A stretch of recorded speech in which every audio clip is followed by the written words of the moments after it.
Hello, and welcome to day 41 of 100 Days, 100 Videos, 200 Questions. I'm Whitney Pursuto, and let's get into it. So, this morning I've been thinking about when we were kids, when I was a kid. I don't know who the collective we is. Um, there was a lot of pressure to show off the first day back to school from winter break, show off like what presents you got and the cool new clothes, and that was like a big thing in middle school and high school and elementary school, but elementary school was more, toys.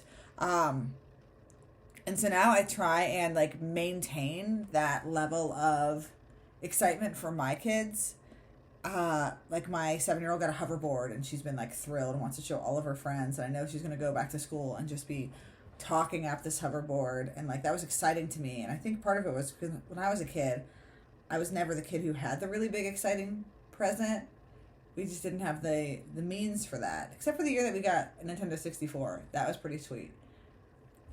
But so now I want to create those memories for my kids, which makes them spoiled, but there's like trauma associated with it, right? Like I don't want them to have the same traumas I had. But it's funny because like that whole feeling of going back to the first day of school and bragging about what Santa brought you, your Santa whatever, is not going to be, it's going to be fleeting for my kids, for anybody's kids right now, because I have a 7 and a 3-year-old, so we still have a few years, but eventually they're going to have phones. And it's going to be like an immediate thing. Their friends are going to know immediately what they got for Christmas if they're not literally live streaming the present opening. So they won't have that moment back at school, which was always so apparently traumatizing for me. But yeah, we break those bonds, trauma bonds. All right, let's go into a question. Ooh, this is a long one, or maybe it's just the top of a page that I cut off. It is just the top of the page, the bottom of the page. How do you prepare for important presentations or meetings? So honestly, it depends on the level of importance. I did learn this in, oh no, my trash can is gone. Oh, here it is. I learned this in corporate America, that my level of preparation is key to the confidence that I have in a meeting, especially if it's a topic that I'm not super familiar with. I don't feel like an expert in. And so a lot of times, if it's something that's, the level of importance is really high, I'm going to perform my entire presentation many times before I go and actually do it. I don't want to memorize a script because I think that is, it just sets you up for failure if you're someone like me, where if you miss a line or you stumble on your words, all of a sudden the entire thing either goes blank or you kind of get trapped in that mistake and you can't get out of it. So I prefer something that's called bubble mapping, and that's really where you just write key points that you want to make throughout, so you keep moving from spot to spot. I'm trying to see if I have a piece of paper I could write it on.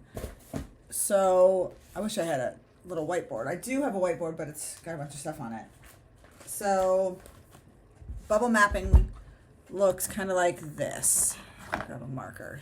So it could be,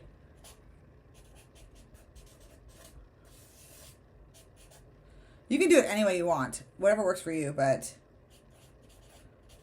let me just write a couple things down.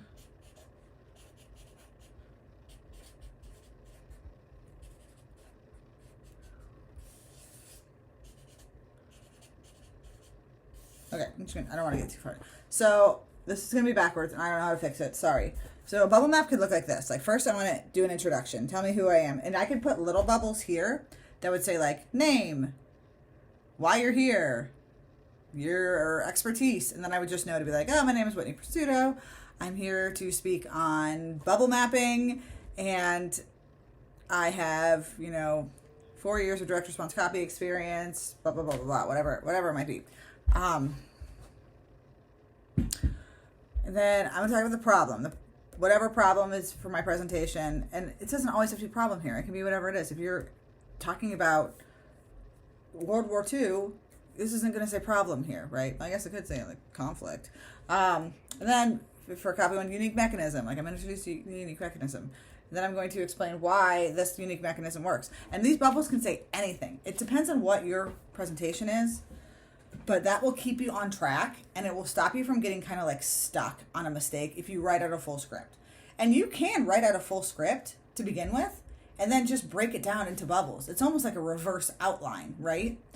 So that's really what I do for presentations. Then as always, I will put it on Loom and maybe I'll watch it back. Sometimes I don't even need to watch it back, but if it's a really important one, I'm going to watch it back and see what sort of weird mannerisms I'm doing that I can try and stop doing. Or if I'm like, yeah, that point, you made that point strong. Like you had power behind it. How can I create more places like that, you know? So that's really my sort of confidence during presentations. I'm hoping to do a lot more presentations and getting on stage in 2024. That's a really big jump for me, and I think it'll be fun. All right, let's see what our question today is. I already asked yesterday for ChatGPT to give me just a bunch about New Year's, so let's see what number 2 is. If you could choose one word to define your hopes for the coming year, what would it be and why? I think I already mentioned this somewhere. I actually thought of my word of the year while I was doing one of these videos, so it served a purpose. But my word of the year is invest. So I realized, when I was doing sort of my year in review recap, I realized that I invested a lot more in 2022 than I did in 2023, which isn't a surprise. I went through a couple of different, like, sort of high-ticket mentorships, and I went to a lot of conferences. Like, I just did a lot in 2022 trying to boost my business, and it did. In 2023, I kind of, like, investment kind of took a backseat, and I worked really on building up systems, which hit or miss. I don't know. There's still a lot of work there. But I realized that my income didn't quite hit the boost that I wanted it to. And I think part of that is the fact that I did not invest in myself, in my skills, in my growth as much. And I mean that in a lot of different ways. When I say invest, I don't just mean throwing money at something. I mean investing in my health, investing in my relationships, investing in my passions outside of copy, like investing in my life. Like, who do I want to be as a whole person in 2024?